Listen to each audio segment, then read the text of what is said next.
They ordered her to serve coffee.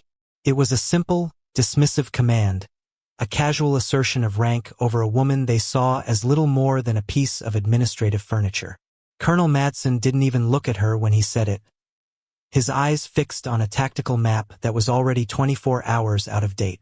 He saw her designation, specialist, administrative support, and made an assumption. It was a perfectly logical assumption, and it was catastrophically wrong. The turning point wouldn't come with a shout or a protest, but with the chilling silence of a 4-star general who would later walk into the chaos of the command center, see the quiet woman at its heart, and freeze as if he'd seen a ghost. Because in a way he had.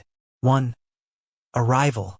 The air at forward operating base Dagger Point was thin and sharp, tasting of dust and generator exhaust.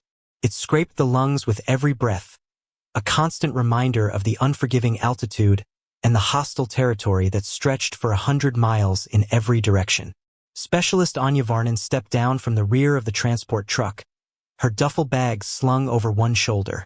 The movement was economical, fluid, betraying none of the stiffness most personnel felt after the rattling, 8-hour journey up the mountain pass.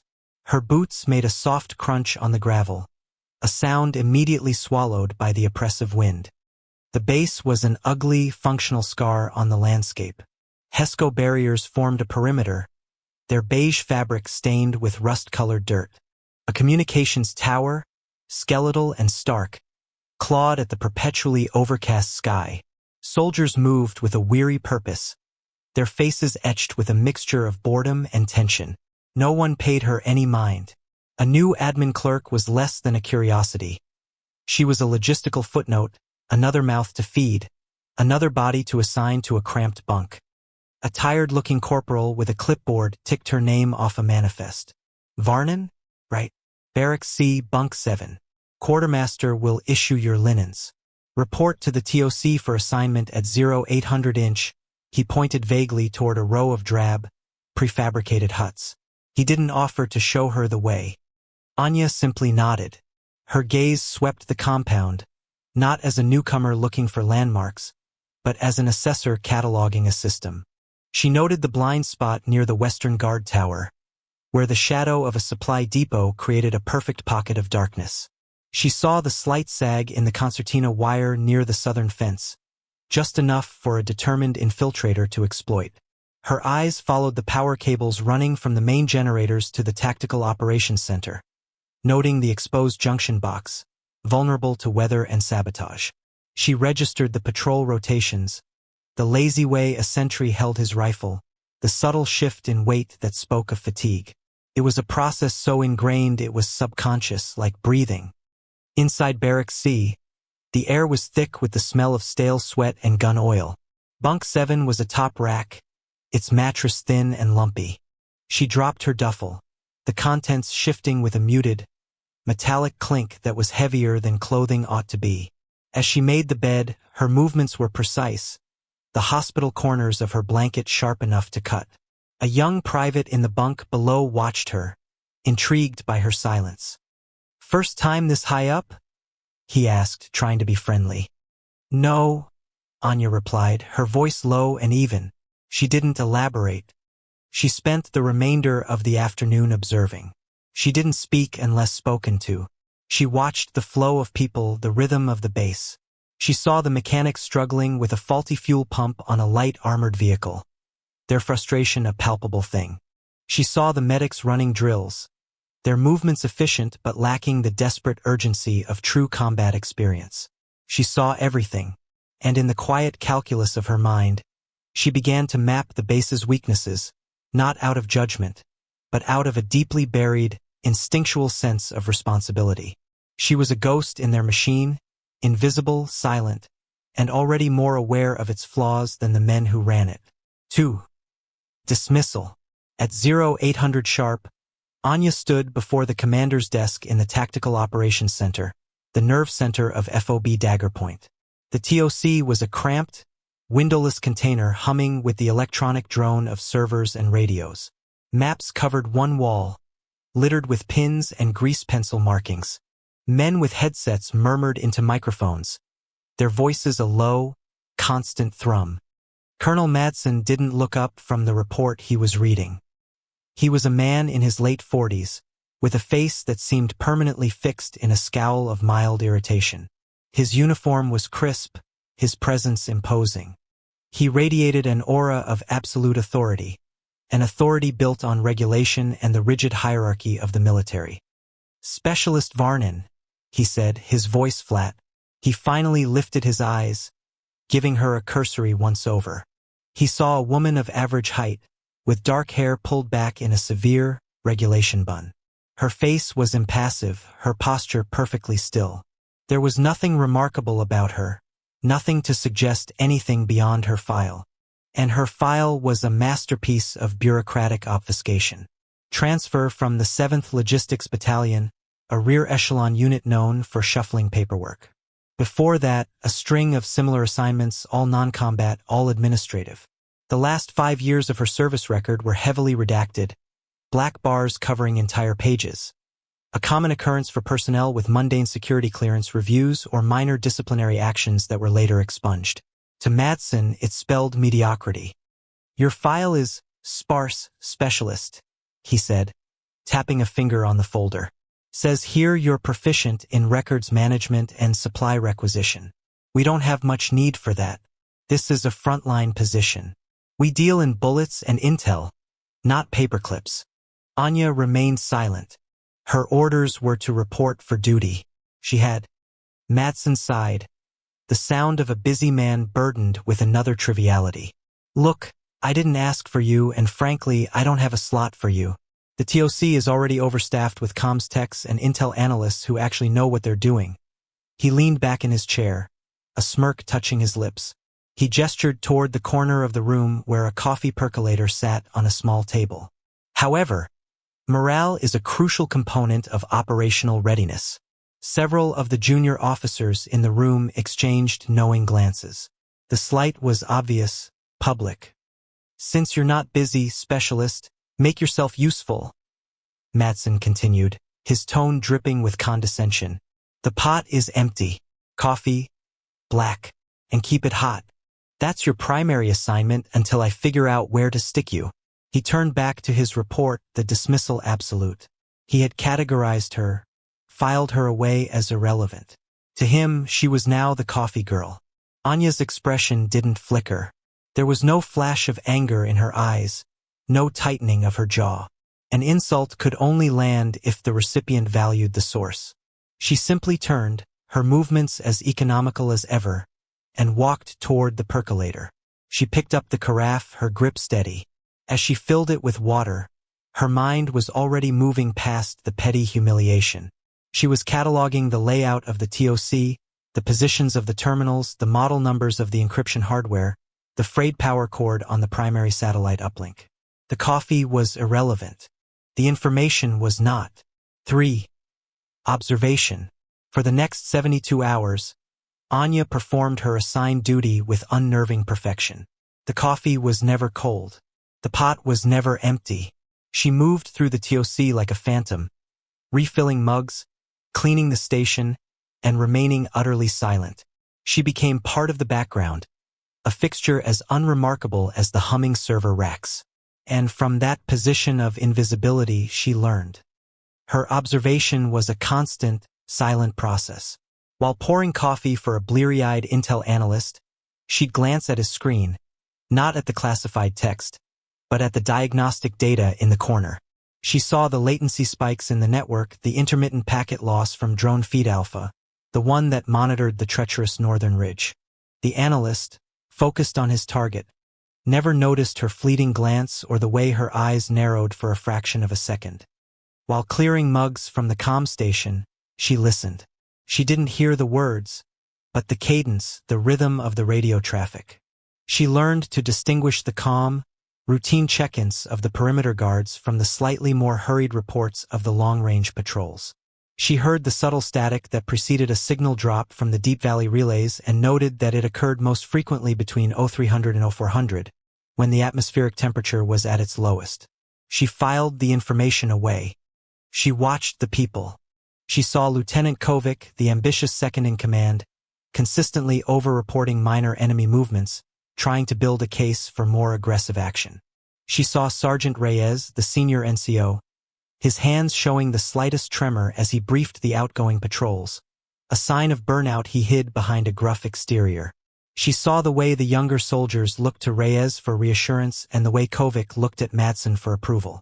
She mapped the entire social and command structure, its strengths and its many fractures, all from the periphery. Her movements took her all over the base. On her way to the mess hall, she'd take a slightly longer route, passing the motor pool. She noted the same light armored vehicle still sitting idle, its engine cowling open. The mechanics were treating a symptom, the fuel pump, when her brief glance at the grime patterns on the engine block suggested the real problem was a clogged injector line. A detail they had missed. She walked past the armory, her ears picking up the distinct, slightly off-key sound of a rifle being improperly reassembled by a nervous private. Each night, in her bunk, she didn't sleep immediately. She lay in the darkness, the sounds and sights of the day replaying in her mind. She constructed a complete schematic of the base, not just its physical layout, but its operational and systemic vulnerabilities. The faulty drone feed, the predictable comms dead zone, the overambitious lieutenant, the burned-out NCO, the vulnerable junction box, the improperly maintained vehicle. Each was a single point of failure. Together, they formed a cascade, a disaster waiting for a catalyst. She wasn't worried. She wasn't afraid. She was simply aware, her mind a cold, clear instrument of analysis. She felt a familiar, deeply buried stirring, the instinct of a troubleshooter, a problem solver. It was an instinct she had been ordered to suppress for years, but here, in this place of quiet, creeping dysfunction, it was beginning to wake up. For pressure. The catalyst arrived on the fourth day, just before dawn. It began not with an explosion, but with a whisper of static. Echo 2. This is Dagger TOC. Radio check. Over. Silence. The comms tech, a young specialist named Peters, frowned and tapped his headset. Echo 2. Do you copy? Over. The silence that answered was heavier this time, more profound.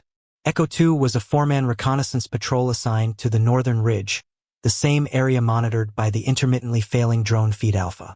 They were due for their hourly check-in. They were 3 minutes late. Colonel Madsen, who had been reviewing overnight reports, looked up. What is it, Peters? No contact with Echo 2, sir. Probably just atmospheric interference. The signal gets weak in the canyons up there. Anya, standing by her coffee station, didn't move, but she knew it wasn't atmospherics. It was 0430, right in the middle of the dead zone window she had identified. Lieutenant Kovic stepped forward, eager. Sir, maybe they've made contact. We should get the QRF spinning up. Negative, Lieutenant, Madsen snapped, his voice tight. We don't launch a quick reaction force for a missed radio check. Keep trying to raise them, Peters, and get me eyes on them. Switch drone feed Alpha to their last known position. Trying, sir, the drone operator said, his fingers flying across a keyboard. But Alpha feed is down. Solid red light. Hardware malfunction. Looks like. A low murmur of anxiety filled the TOC. 2 points of failure back to back. The missing patrol and the dead drone feed. Coincidence was possible, but in this part of the world, it was a dangerous assumption. The pressure began to build. Peters frantically cycled through frequencies. His calls met with nothing but dead air. The drone operator rebooted his system twice, to no effect. Madsen's face was a granite mask, but a vein pulsed in his temple. He was flying blind. Get me Bravo 1 on the horn, Madsen ordered, referring to another patrol in an adjacent sector. I want to know if they've heard anything, seen anything. Bravo 1 is reporting heavy signal degradation. Sir? Peters replied, his voice strained. They can barely hear us. It's like the whole northern comms network is collapsing. Now, the low murmur in the TOC gave way to a palpable tension. The men who had been murmuring into their headsets were now sitting bolt upright, their eyes wide. This wasn't a glitch anymore. This was a systemic failure. It felt coordinated. What about the satellite uplink? Madsen barked. Unstable, sir. We're getting massive packet loss. I can't maintain a secure connection. Panic began to curdle the air. The calm, controlled environment of the TOC was dissolving into frantic, disjointed reactions. Kovic was shouting suggestions for search grids. Madsen was barking contradictory orders, and the technicians were reporting a cascade of system failures. The entire electronic nervous system of the base was going dark, and a patrol was lost in the wilderness. Through it all, Anya stood by the coffee pot, an island of absolute stillness in a sea of rising chaos. She watched the screens flicker and die. She saw the fear on the young soldiers' faces and the dawning horror on Madsen's. They were flailing, reacting to each failure as a separate crisis, unable to see the pattern. But Anya saw it. She had seen it for days, and she knew what was happening. It wasn't just a failure. It was an attack. A sophisticated electronic warfare attack designed to deafen and blind them before the real strike came. And time was running out. 5 interventions. Anya set the coffee carafe down on the warmer. The click of glass on metal was barely audible, but in the growing chaos, it seemed to cut through the noise. She took 3 precise steps away from her station. Her movement so deliberate it drew the eye of a terrified-looking Peters. He watched her as she walked not toward the exit, but toward the auxiliary comms console. It was an ancient piece of hardware, a relic from a decade ago, kept for spare parts and forgotten by everyone. It was covered in a thin layer of dust. No one had powered it on in years. Specialist, what in God's name do you think you're doing? Madsen snarled, his attention finally torn from the failing main screens. Get back to your post. Anya didn't respond. She didn't have time to explain. Her fingers swept across the console's power strip, flipping a series of switches in a sequence that wasn't random. A low hum emanated from the machine as vacuum tube amplifiers warmed up. The screen, a monochrome green display, flickered to life, showing a command line prompt. Her hands descended on the keyboard. There was no hesitation, no fumbling. Her fingers moved with a blur of speed and precision that was utterly mesmerizing. It wasn't the clumsy pecking of a clerk. It was the fluid, confident dance of a master craftsman. The room began to quiet down, the frantic shouting replaced by a stunned silence as every eye in the TOC fixed on her. She wasn't using a graphical interface. She was typing raw code, her commands scrolling up the green screen in a torrent of complex syntax. She bypassed the standard network protocols that were under assault, forcing a hardwired connection to the base's primary transceiver. Reroute-bas PWR, main-bas gene, o-bas comsoverit-bas saftio-bas nul. Init_sei_array manual_config. Set_FREQ_ban. 24-28 Xagle_Hopsec equals 7159. What is she doing? Kovic whispered, his jaw slack. That's a manual frequency hopping sequence. Peters breathed, his voice filled with disbelief. That's not in any manual. You'd have to build the algorithm from scratch. Anya ignored them. She was in her element, the chaos of the room fading into a single point of focus. She was no longer a specialist serving coffee. She was a signals intelligence operator of the highest caliber, a ghost in the machine making the machine her own. She forced the satellite uplink into a narrow beam burst mode, a brute force method to punch through the electronic jamming. A sudden, loud squawk of static erupted from the auxiliary console speaker, making everyone jump. It was followed by another, then another. Anya's fingers never stopped moving, refining the signal, filtering the noise. "Give me a headset," she said, her first words since the crisis began. Her voice was calm, level, and held an authority that no one dared question. Peter scrambled to unplug his own headset and handed it to her. She put it on, one hand still flying across the keyboard while the other adjusted the receiver. The static resolved into a faint, distorted voice. "Repeat. Under fire. Coordinates. Broken. Echo 2. This is Dagger TOC," Anya said into the microphone, her voice a blade of pure composure. I have you on a back channel. Your signal is weak. Send location data in a single burst. On my mark. 3, 2, 1. Mark. A high-pitched squeal filled the headset. A data burst. On her screen, a string of encrypted numbers appeared. Anya's fingers moved again, her other hand flying to a different part of the keyboard, as she ran a decryption key that seemed to come from her own memory. A set of coordinates appeared on the green screen. She pulled off the headset and turned, facing the dumbstruck command staff. Echo 2 is pinned down at coordinates 345612 north, 681433 east, she stated, her voice devoid of triumph. They are taking effective fire from an elevated position. Their communications and navigation equipment are disabled. They are wounded. The TOC was utterly silent. Colonel Madsen stared at her, his mouth slightly agape. He looked from the dead, state-of-the-art primary consoles to the ancient, humming machine she had resurrected. He looked at the coordinates she had written on a notepad. Then he looked at her, truly looked at her, for the first time. He didn't see a clerk. He saw an impossibility. 6. Shift. The silence in the TOC stretched for 3 long seconds. A vacuum where the old hierarchy had collapsed and a new reality had not yet formed. The men in the room looked from Anya to Colonel Madsen, waiting to see how the commander would react to this complete and utter subversion of his authority. The air was thick with unspoken questions. Madsen closed his mouth, a muscle working in his jaw. The anger and panic had vanished from his face, replaced by a profound, shell-shocked confusion. He was a man whose entire world, governed by rank and regulation, had just been turned upside down by the coffee girl. He walked slowly over to the auxiliary console, his eyes scanning the lines of code still visible on the green screen.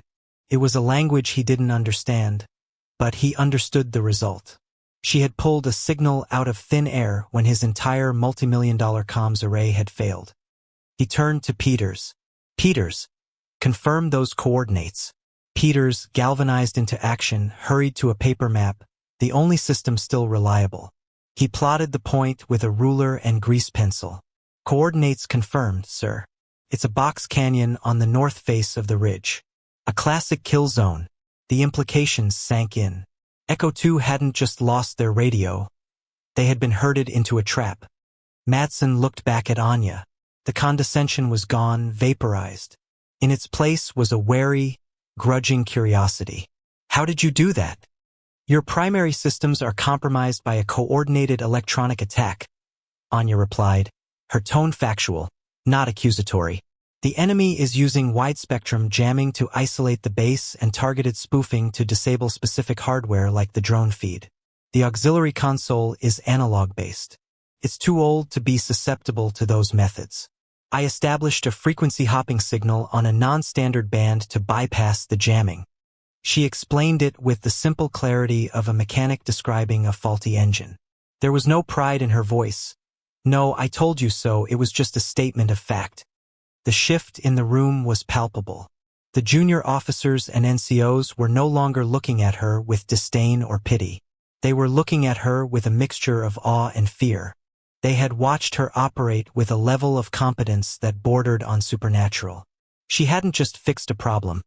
She had demonstrated a mastery of their own field that dwarfed their collective expertise. The young private from her barracks, who was running messages to the TOC, stared at her as if she were a completely different person. Lieutenant Kovic, who had been so eager to take charge, was now silent, his face pale. He had been proposing blind search grids while she was surgically extracting actionable intelligence from a wall of static.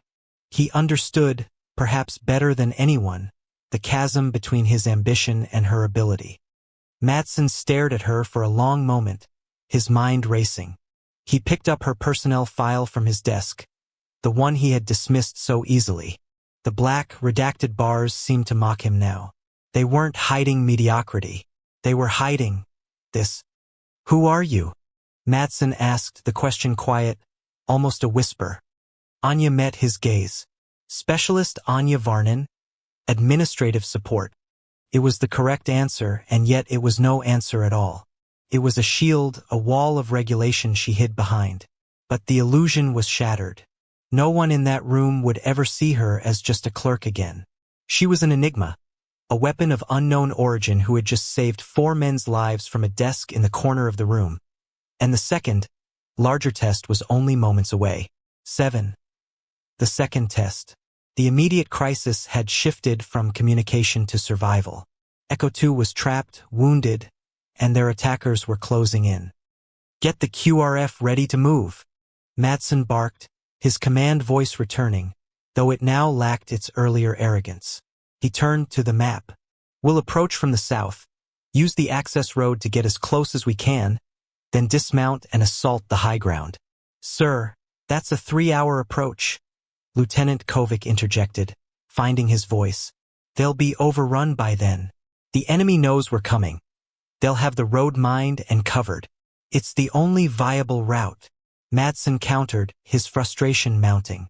He was a conventional tactician, and the enemy had just taken all his conventional tools off the board. He was trying to solve a new problem with old solutions.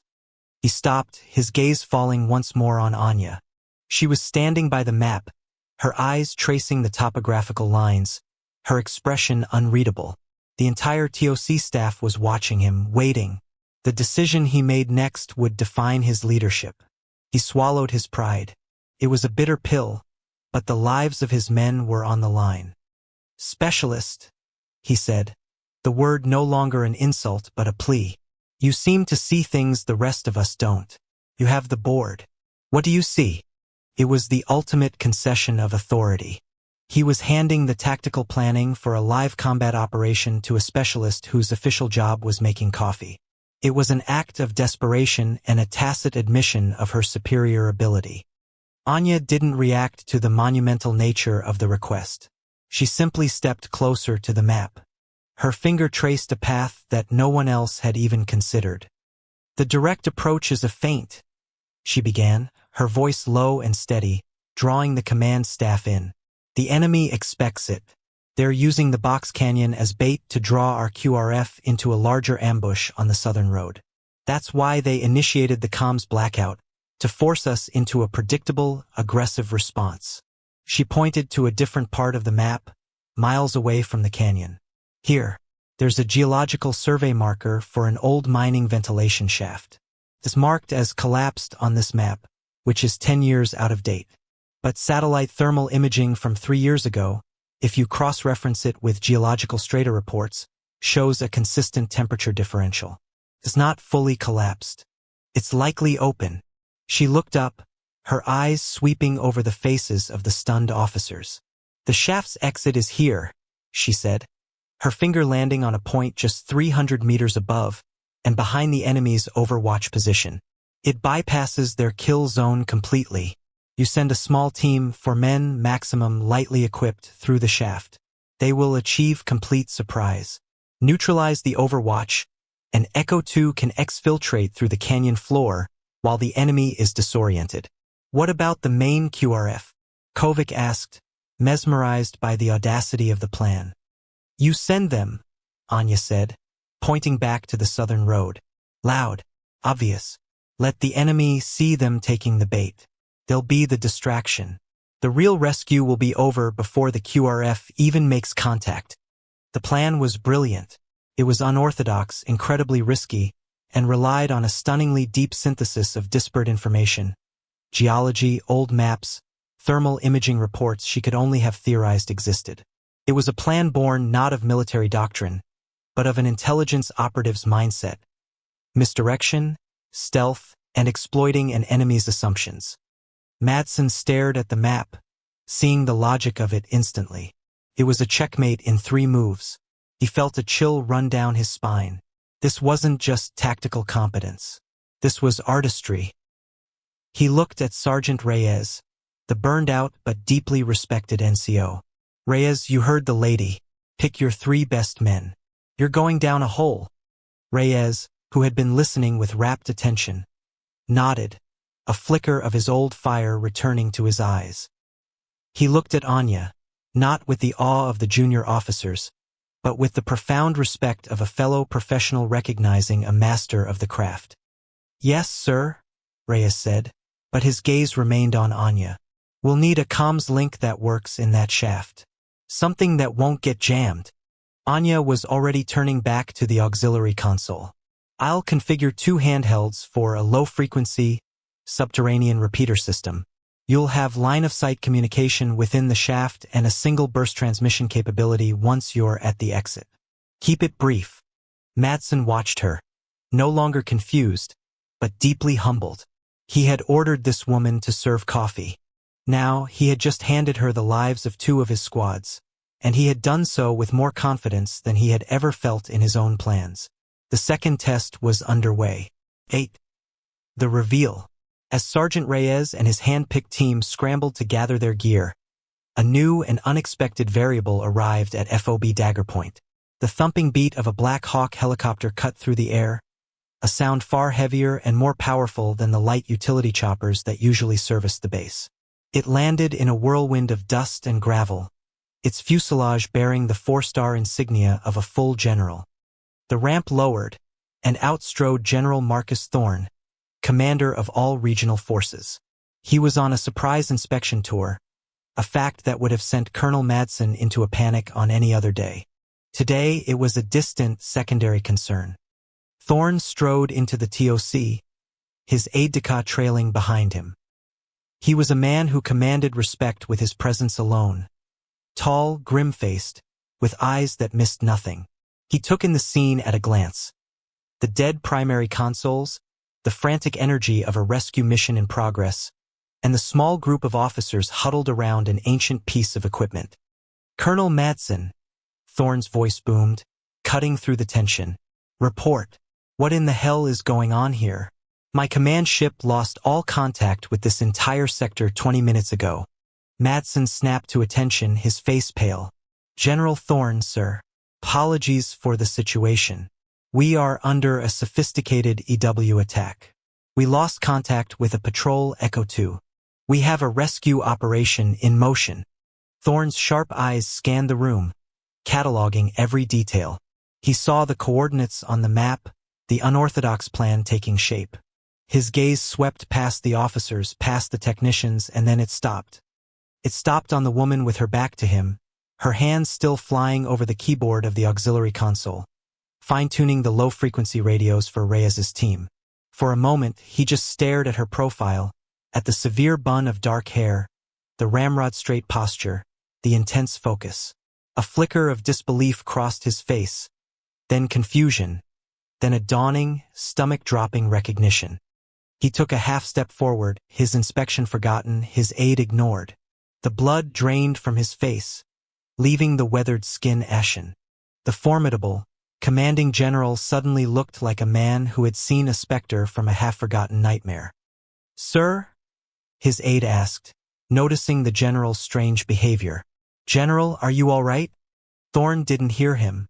He was frozen, his mind reeling back years, to a classified briefing in a soundproof room, to a mission so dark it was officially denied, to a name that was spoken only in whispers among the highest echelons of special operations. A ghost, an asset who could dismantle enemy command structures from the inside out, who could disappear behind enemy lines for months, who was a master of infiltration, sabotage, and signals intelligence. An operative who was officially listed as killed in action 5 years ago. He whispered a single word, a name that was not a name but a designation. It was barely audible, yet in the suddenly silent TOC, it landed like a thunderclap. Kestrel. The name hung in the air, meaningless to most in the room. But Madsen, who had spent the last hour staring at Anya's redacted file, felt a jolt, as if from a live wire. Kestrel. It wasn't a name, it was a legend. A boogeyman that enemy commanders told stories about. The architect of the infamous Operation Silent Collapse, which had decapitated an entire enemy network without a single shot fired. An operative so valuable, so secret, that her existence was classified above the level of most generals. Anya finished her work on the radios and turned, her face as impassive as ever. She saw General Thorne, and for the first time, a flicker of something registered in her eyes. Not surprise, but a weary resignation. The ghost had been seen. Thorn took another involuntary step back. The fear on his face was real, stark. It wasn't the fear of a subordinate for a superior, but the primal fear a man feels when confronted with something he knows is impossibly, lethally dangerous. He had once authorized a mission for Kestrel, had seen the results, and it had haunted him ever since. He was looking at a living weapon, and he knew better than anyone what she was capable of. 9. Respect. The rescue mission unfolded with the chilling precision of a surgeon's scalpel. Sergeant Reyes's team navigated the darkness of the ventilation shaft, their comms working flawlessly. They emerged exactly where Anya had predicted, directly behind the enemy sniper and his spotter. The engagement was swift and silent. With the Overwatch eliminated, Reyes gave the signal. Echo 2, battered but alive, scrambled from the canyon floor, using the pre-planned exfiltration route.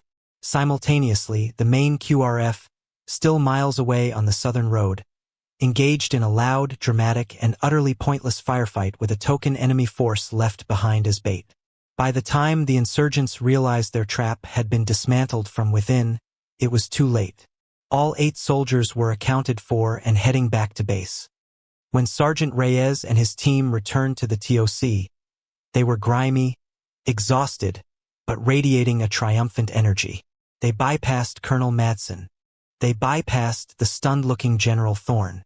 Reyes walked directly to Anya, who was quietly wiping down the coffee station as if nothing had happened. He stopped in front of her, his team flanking him. He was a combat veteran, a man who had seen it all, and his eyes were filled with a reverence that bordered on worship. He drew himself up to his full height, his movements sharp despite his fatigue, and rendered a perfect parade ground salute. "Ma'am," he said, his voice thick with emotion. "Thank you." The other 3 members of his team followed suit, their salutes crisp and unwavering. They weren't saluting a specialist. They were saluting their savior. The rescued members of Echo 2, brought into the TOC for debriefing, saw the exchange. The patrol leader, a young sergeant with a makeshift bandage on his arm, walked over and added his own salute to the display. "We owe you our lives, ma'am." In the rigid world of military protocol, it was a breathtaking moment. Enlisted men, NCOs, saluting a specialist, calling her ma'am. It was the ultimate, unscripted show of earned respect, a recognition that transcended rank. Colonel Madsen watched it all, his face a complex mask of humility and awe. He walked over to Anya, stopping a respectful distance away. He didn't offer an apology. Words would have been inadequate. Instead, he offered the only thing he had left, his professional respect. He extended his hand. "Specialist Varnin," he said, his voice steady and clear. "Your transfer to administrative support has been reevaluated. Effective immediately, you are assigned to this command team as a senior tactical advisor. Welcome to Dagger Point." Anya looked at his outstretched hand and, after a moment, shook it. Her grip was firm, her eyes meeting his without animosity. It was an acceptance. Later, after the commotion had died down, General Thorn approached her. He found her alone, staring at the now fully functional tactical map. The fear was gone from his face, replaced by a deep, profound solemnity. "They listed you as Kia after the Argentis incident," he said softly. "We held a memorial, a closed service. No name on the tombstone. A desk job was part of the arrangement," Anya replied, her voice quiet. "A way to disappear. They buried Kestrel. I was supposed to stay buried. Some ghosts don't stay in the ground," Thorn said. He paused, his expression heavy with the weight of all the things he couldn't say. "It's good to see you're still watching over them, Kestrel.